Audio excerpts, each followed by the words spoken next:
யோகி பாபு வந்து காமெடி பண்ணி தான் நம்ம பார்த்துருப்போம். பட் இது வந்து வேறு ஆங்கிளில் வித்தியாசமாக இருந்துச்சு. அவரோட ஆக்டிங்கை வெளிப்படுத்துகிற மாதிரி ஒரு ஸ்டோரி இருந்துச்சு. ஸ்டோரி லைனும் நல்லா இருந்துச்சு. லைக் வேற லெவல் ஹீரோவா சேஞ்ச் ஆயிருக்காரு. Comedian to hero. கண்டிப்பா காமெடியன்லேருந்து ஹீரோ தான் ரெஜிஸ்டர் ஆயிட்டாரு. யோகி பாபு இதுவரைக்கும் நடிச்சிருந்த ஹீரோவா நடிச்சிருந்த படத்துல திஸ் வாஸ் த பெஸ்ட். சூப்பரா நல்லா இருக்குது. நல்லா சூப்பராக இருந்துச்சு. படம் எப்படி இருக்கு? நல்லா இருக்கு. சூப்பரா இருக்கு. நல்லா இருக்கு. ஓகே தானா? நல்லா இருந்துச்சு. Average bro. அவரோட மெனக்கடல் ரொம்ப நல்லா ரெஜிஸ்டர் ஆயிருக்கு. நல்லா பண்ணியிருக்காரு. 2-3 டைம்ஸ் பார்க்கலாம். ஆக்சுவலா மூவிக்கே வர மாட்டேன். ரொம்ப நாள் கழிச்சு வந்தேன். எனக்கே இன்னொரு டைம் பார்க்கலாம்னு தோன்றது இதான் ஃபர்ஸ்ட் டைம். சீன் ஐயோ சான்ஸே இல்லை. ரொம்ப ரொம்ப நல்லா இருக்கு. ஃபர்ஸ்ட் கிளாஸ் ஃபர்ஸ்ட் கிளாஸ் சூப்பரா இருக்கு. நல்லா இருக்கு. சூப்பரா.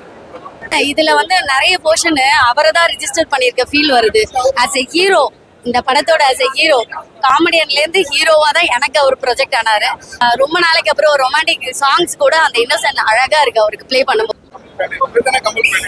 படம் super sir. Final twist super. 3 நல்லா இருக்கு. சூப்பரா இருந்துச்சு. செகண்ட் ஹாஃப் ரொம்ப சூப்பரா இருந்துச்சு. இன்னொரு வாட்டியும் பார்க்கலாம் படம். தரமா இருந்துச்சு. ஸ்கிரீன் பிளே சூப்பரா இருந்துச்சு. படம் நல்லா சூப்பரா இருக்கு. ப்ரோ சத்தியமா வேற லெவல் ப்ரோ. நீங்க பார்த்துட்டு உங்களோட ஒரிஜினல் ரிவ்யூ சொல்லுங்க. அல்டிமேட்டா இருக்கும். ட்விஸ்ட் நிறைய இருக்கும். நல்லா இருக்கு. வேற லெவல் ப்ரோ. படம் வேற நல்லா இருக்கு. நல்லா இருக்கு ப்ரோ. தரிசனத்துக்காக 2000 கிலோமீட்டர் தாண்டி வந்திருக்கோம். பிளாக் பஸ்டர் இந்த வருஷத்துல. பிளாக் பஸ்டர்